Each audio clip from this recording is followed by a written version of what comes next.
It was much easier the second time around. The first time was an experiment. The first time was, you know, I had no idea. I mean, I had this vision.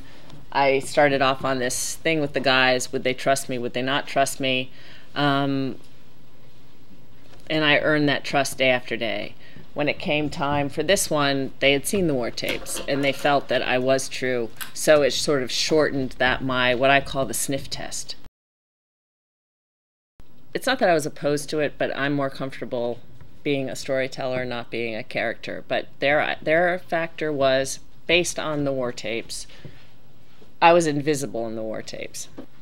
If I was a character, it would help to show the process. And I do think it's kind of interesting to see me talking and them talking, and I think it helps viewers understand part of how the film was made.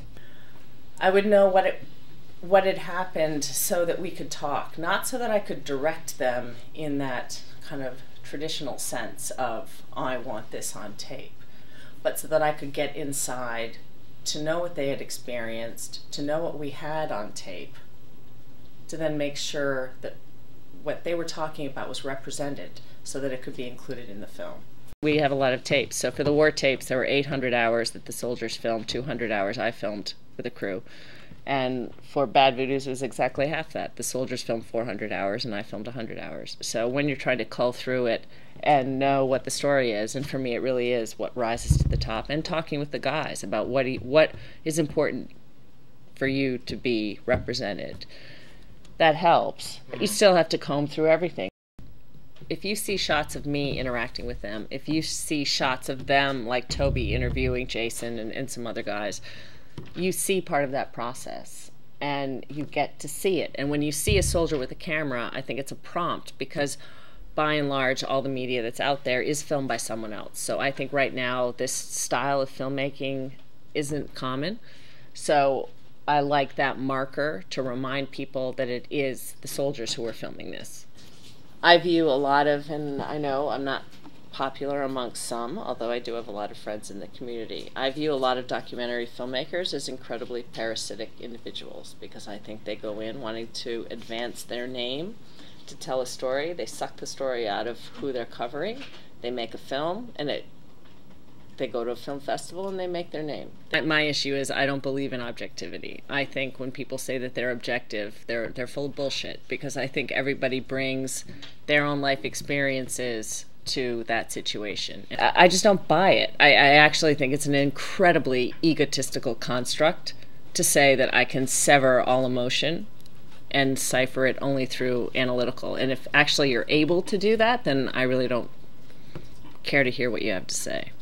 So for me, I think truth resides in contrasting ground level narratives. My vision as a filmmaker, as a storyteller, is to amplify their voices, and you guys can decide.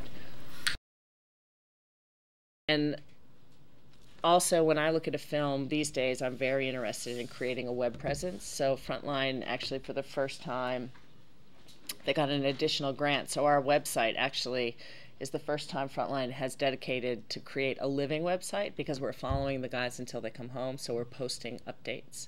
So you can see new videos and outtakes, and they're blogging in to help create it. So I'm really intrigued by the concept of, you know, what I would say my style of filmmaking is documentary film meets Web 2.0, if we agree on that as a term. You know, and you drop a pebble in, and it's the concentric circles, and it's alive, and you have new things that come in, and it continues the conversation. But the whole reason of why we do something, why we write, why we make films, why we do or want to have that connection, is to make an impact. For me, as a filmmaker, when I see it sparking up in these insanely disparate environments, I'm like, okay, I'm on to something. Is it the way?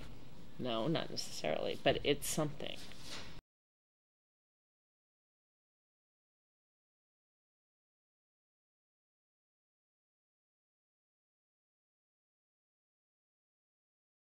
It is what is my all-consuming passion. Yeah. I try to displace my passions too. That's a problem. She always does this to me.